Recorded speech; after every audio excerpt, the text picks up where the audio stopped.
Okay, so I'm going to go ahead and continue with Keeper of the Lost Cities by Shannon Messenger, Chapter 2. Don't forget to like and subscribe. I would greatly appreciate it.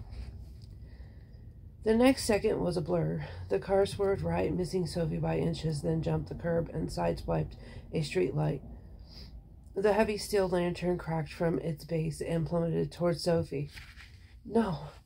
It was her only thought as her instincts took over. Her hand shot into the air, her mind pulling strength from somewhere deep in her gut and pushing it out through her fingertips. She felt the force collide with the falling lantern, gripping on like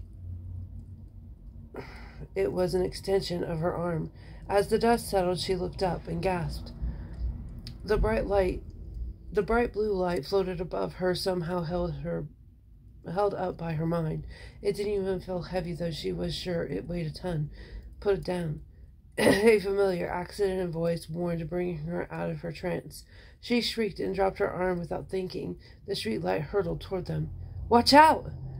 Fitz shouted, yanking her out from the way a split second before the lantern crashed to the ground. The force of the impact knocked them over, and they tumbled to the sidewalk. Fitz's body broke her fall as she landed across his chest. Time seemed to stop. She stared into her eyes, eyes that were now stretched into his eyes that were now stretched as wide as they could go, trying to sort through the flurry of thoughts and questions swirling around in her head to find something coherent. "How did you do that?" he whispered. "I have no idea." She sat up, replaying the past few seconds in her mind. Nothing made sense. Excuse me. "We need to get out of here," Fitz warned, pointing to the driver, who was staring at them like he'd witnessed a miracle. "He saw," she gasped, feeling her chest tighten with panic. Fitz pulled her to her feet as he got up. "Come on, let's get out of sight." She was too overwhelmed to figure out a plan on her own, so she didn't resist when he dragged her down the street. "Which way?" he asked when they reached the first intersection. She didn't want to be alone, so she pointed north, toward the San Diego Zoo, where there was sure to be a crowd even during a firestorm. They took off running, though no one was following, and for the first time in her life, Sophie missed hearing thoughts. She had no idea what Fitz wanted, and it changed everything. Her mind ran through terrifying scenarios, most of which involved government agents throwing her into dark vans to run experiments on her. She watched the road, ready to bolt at the first sign of anything suspicious. They reached the zoo's massive parking lot, and Sophie relaxed when she saw people outside, milling around their cars. Nothing would happen with so many witnesses. She slowed her pace to a walk. "What do you want?" she asked when she caught her breath. "I'm here to help you, I promise." His voice sounded sincere. It didn't make it easier to believe him, though. "Why were you looking for me?" She tugged out a loose eyelash, more than a little afraid of the answer. He opened his mouth, then hesitated. "I'm not sure if I'm supposed to tell you." "How am I supposed to trust you if you won't answer my questions?" He considered that for a second. "Okay, fine, but I don't know much. My father sent me to find you. We've been looking for a specific girl your age, and I was supposed to observe and report back to him like always. I wasn't supposed to talk to you. I just couldn't figure you out. You don't make sense." "What does that mean?" "It means you're different from what I expected. Your eyes really threw me off." "What's wrong with my eyes?" She touched her eyelids, suddenly self-conscious. "We all have blue eyes, so when I saw them, I figured we had the wrong girl again, but we didn't. You're really one of us." "Whoa, hang on. What do you mean, one of us?" He glanced over his shoulder, frowning when he spotted a crowd of fanny-pack-wearing tourists within earshot. He pulled her toward a deserted corner of the parking lot, ducking behind a dark green minivan. "Okay. There's no easy way to explain this, so I'm just going to say it. We're not human, Sophie." For a second she was too stunned to speak. Then a hysterical laugh escaped her lips. "Not human?" she repeated, shaking her head. "Right." "Where are you going?" he asked as she moved toward the sidewalk. "You're insane, and I'm insane for trusting you." She kicked the ground as she stomped away. "I'm telling the truth," he called. "Just think for a minute, Sophie. The last thing she wanted to do was listen to another word he said, but the plea in his voice made her stop and face him. Can humans do this? He closed his eyes and vanished. He was only gone for a second, but it was enough to leave her reeling. She leaned against a car, feeling everything spin around her. But I can't do that, she argued, taking deep breaths to clear her head. You have no idea what you can do when you set your mind to it. Think of what you did with the pole a few minutes ago. He seemed so sure, and it almost made sense. But how could that be? And if she wasn't human, what was she? Chapter 3. So, what? Sophie managed to say when she finally found her voice. You're saying I'm an alien? She held her breath. Fitz erupted into laughter. Her cheeks grew hot, but she was also relieved, as she didn't want to be an alien. No, he said when he'd managed to compose himself. I'm saying you're an elf. An elf. The word hung in the air between them, a foreign object that didn't belong. An elf, she repeated. Visions of little people in tights with pointing ears danced through her brain, and she couldn't help giggling. You don't believe me? Do you really expect me to? I guess not. He ran his hands through his hair, making it stick out in wavy spikes, kind of like a rock star. Could someone that good-looking be crazy? I'm telling you the truth, Sophie. I don't know what else to say. Okay, she agreed. If he refused to be serious, so would she. Fine. I'm an elf. Am I supposed to help Frodo destroy the ring and save Middle-earth, or do I have to make toys in the North Pole?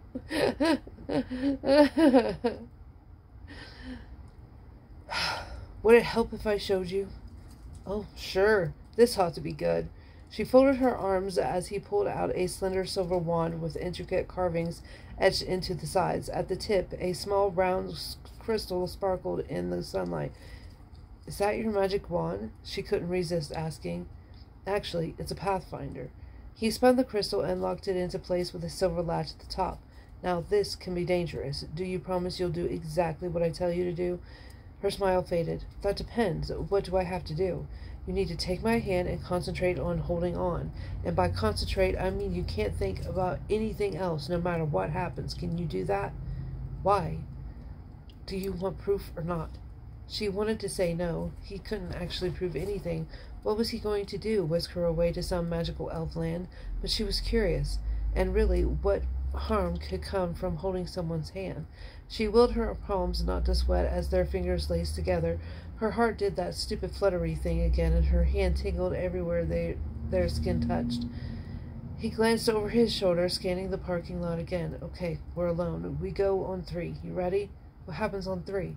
He shot her a warning look, and she scowled at him, but she bit her tongue and concentrated on holding his hand, ignoring her racing heart. Seriously, when did she become one of those silly girls? 1. He counted, raising the wand. Sunlight hit a facet in the crystal, and a bright beam refracted toward the ground. 2. He tightened his grip, and Sophie closed her eyes. 3. Fitz pulled her forward, and the warm tingling in her hands shot through her body like a million feathers swelling underneath her skin, tickling her from the inside out. She fought off a giggle and concentrated on Fitz, but where was he? She knew she was clinging to him, but it felt like her body had melted into goo, and the only thing keeping her from oozing away was a blanket of warmth wrapped around her. Then, faster than the blink of an eye, the warmth faded, and she opened her eyes. Her mouth fell open as she tried to take it all in. She might have even squeaked. She stood at the edge of a glassy river lined with impossibly tall trees, fanning out their wide emerald leaves among the puffy white clouds. Across the river, a row of crystal castles glittered in the sunlight in a way that would make Walt Disney want to throw rocks at his magic kingdom. To her right, a golden path led into a sprawling city where the elaborate domed buildings seemed to be built from brick-sized jewels, each structure a different color. Snow-capped mountains surrounded the lush valley, and the crisp, cool air smelled like cinnamon and chocolate and sunshine. Places this beautiful weren't supposed to exist, much less appear out of thin air. You can let go of my hand now. Sophie jumped. She'd forgotten about Fitz. Her hand released his, and as the blood tingled in her fingertips, she realized how hard she had been squeezing. She looked around, unable to make sense of anything she saw. The castle towers twisted like spun sugar, and something seemed oddly familiar about them, but she couldn't figure out what it was. Where are we? Our capital. We call it Eternalia, but you might have heard it called Shangri-La before. Shangri-La, she repeated, shaking her head. Shangri-La is real? All of the lost cities are real, but not how you'd pictured them, I'm sure. Human stories rarely get anything right. Think of all the ridiculous things you've heard about elves. She had to laugh at that, and the sharp burst of sound echoed off the trees. It was so quiet there, just the gentle breeze brushing her face and the soft murmur of the river.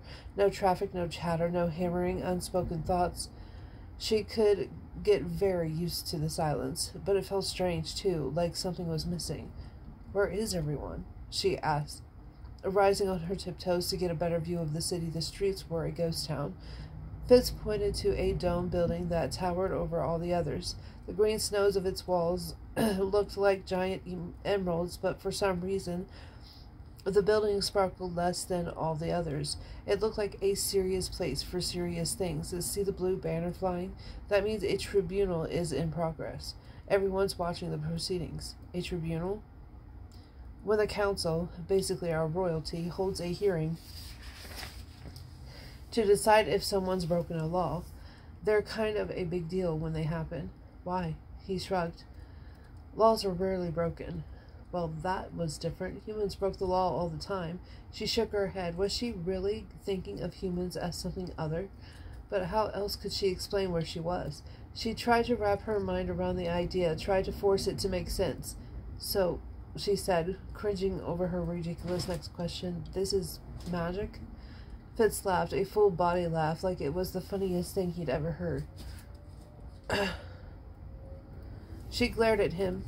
It couldn't be that funny. No. Magic is a stupid idea humans came up with to try to explain things they couldn't understand. Okay, then how can we be here when 5 minutes ago we were in San Diego? Light leaping. We hitched a ride on a beam of light that was headed straight here. That's impossible, is it? Yeah, you need infinite energy for light travel. Haven't you heard of the theory of relativity? That's the dumbest thing I've ever heard. Who came up with that? Albert Einstein? Huh. Never heard of him, but he was wrong. He'd never heard of Albert Einstein? The theory of relativity was dumb? She wasn't sure how to argue. He seemed ridiculously confident. It was unnerving. Concentrate harder this time, he said as he grabbed her hand again. She closed her eyes and waited for the warm feather sensation, but this time it was like someone turned on a hairdryer and sent the feathers scattering in a million directions until another force wrapped around her and pulled everything back together like a giant rubber band. A second later, she was shivering from a cold ocean breeze whipping her hair around her face.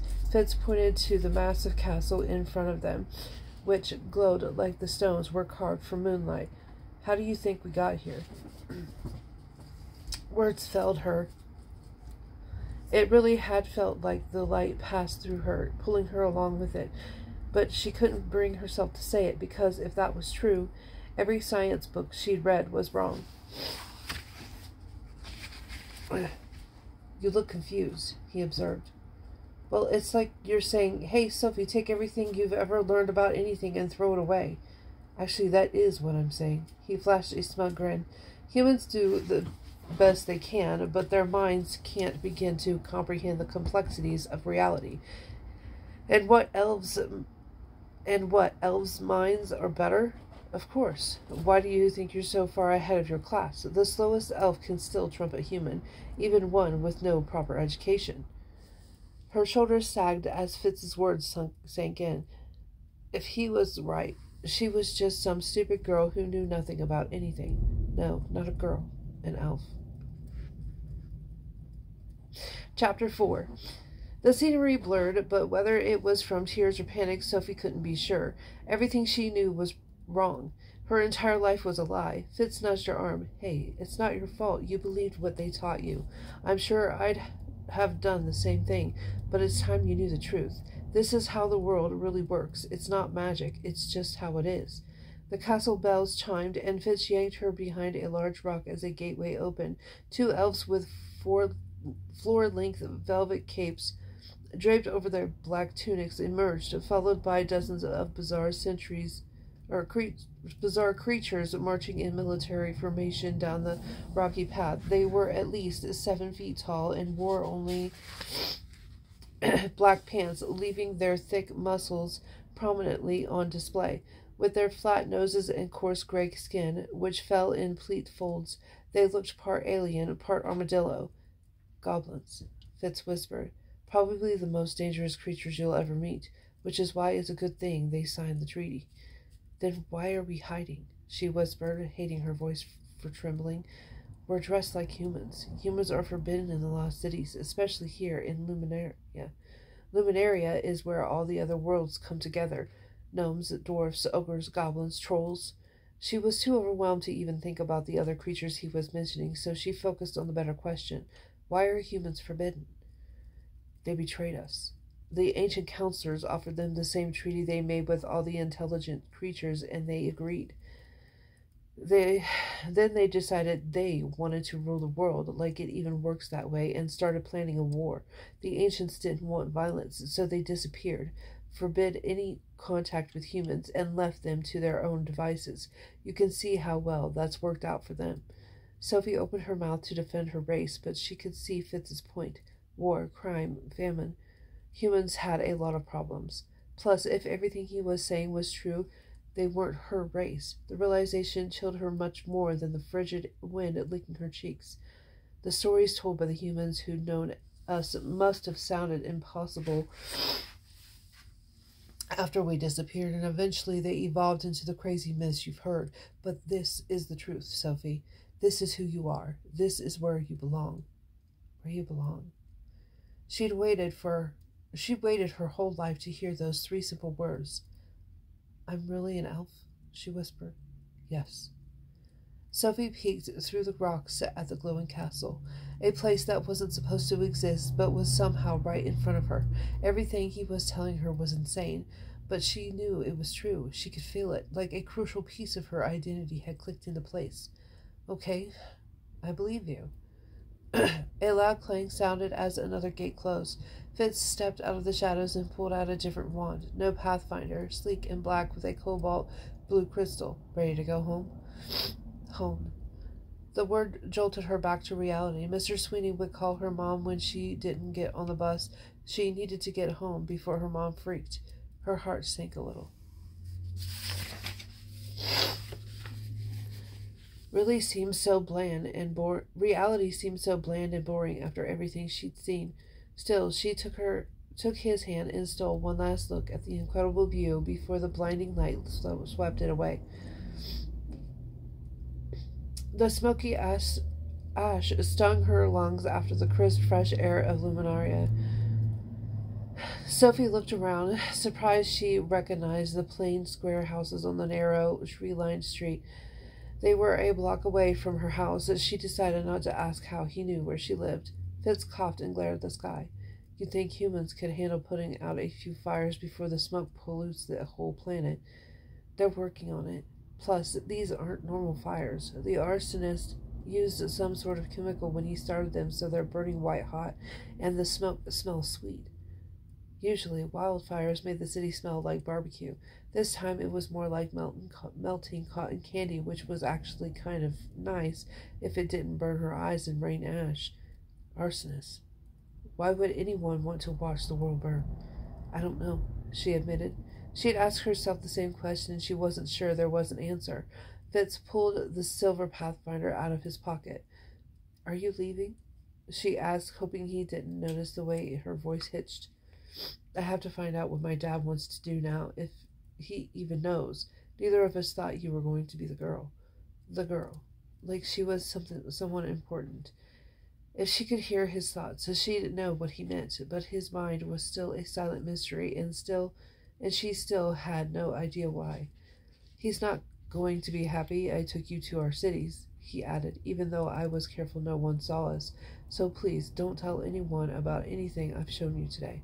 I won't. I promise. Thank you. And make sure you act normal so your family doesn't suspect anything. Fitz, why can't I hear your thoughts? I still can't believe you're a telepath. Aren't all elves telepaths? No, it's a special ability, one of the rare ones, and you're only 12, right? I'll be 13 in 6 months. Not liking the way he'd said only. That's really young. They said I was the youngest to manifest, and I didn't start reading minds until I was 13. But I've been hearing thoughts since I was 5. 5? He said it so loud it reverberated off the houses, and they both scanned the street to make sure no one was around. You're sure? Positive. Waking up in the hospital after she hit her head wasn't the kind of moment she could forget. She was hooked up to all kinds of crazy machines with her parents hovering over her, shouting things she could barely separate from the voices filling her mind. All she could do was cry and hold her head and try to explain what was happening to a group of adults who didn't understand, who would never understand. No one could make the noise go away, and the voices that haunted her ever since. Is that wrong? I have no idea. What are you doing? Are you blocking me? I don't even know what that is. It's a way to keep telepaths out, kind of like putting a wall around your mind. Is that why I can't hear you? Maybe. Can you tell me what I'm thinking right now? I told you I don't hear your thoughts the way I do with other people. That's because humans have weak minds, but that's not what I meant. If you listen, can you hear me? I don't know. I've never tried to read a mind before. You just have to trust your instincts. Concentrate. You'll know what to do. Try. She hated being bossed around, especially since he wasn't answering her questions. Then again, when he wanted her to do what he wanted her to do might be the only way to find out why he looked so concerned. She just had to figure out what he meant by listen. She didn't have to tell her ears to hear. They just did. But listening took action. She had to concentrate. Maybe mind reading worked the same way, like an extra sense. She focused on his forehead, imagining that she was stretching out her consciousness like a mental shadow, filling his thoughts. After a second, Fitz's voice swept through her head. It wasn't sharp or loud like human thoughts, more of a soft whisper brushing across her brain. You've never felt a mind as quiet as mine? Oh, you've never felt a mind as quiet as mine, she blurted. You heard me?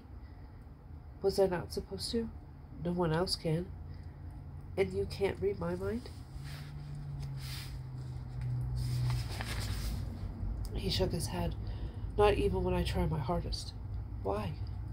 I have no idea. But when you pair it with your eyes and where you live... He stopped, like he was afraid he'd said too much, then fumbled with the crystal on his pathfinder. I need to ask my dad. Wait, you can't leave now. Not when she had more questions than answers. I have to. I've already been gone too long, and you need to get home. She knew he was right. She didn't want to get in trouble, but her knees still shook as he held the crystal to the sunlight. He was her only link to the amazing world she'd seen, the only proof that she hadn't imagined the whole thing. Will I ever see you again? She whispered. Of course. I'll be back tomorrow. How will I find you? Don't worry. I'll find you. Oh. So, I'm going to stop there for today. I read 3 chapters, so I could easily read more, but I do have to start clocking into work soon. So, anyway, don't forget to subscribe and like the video and whatnot. All my links are down below, and I will see you guys in the next one. Later.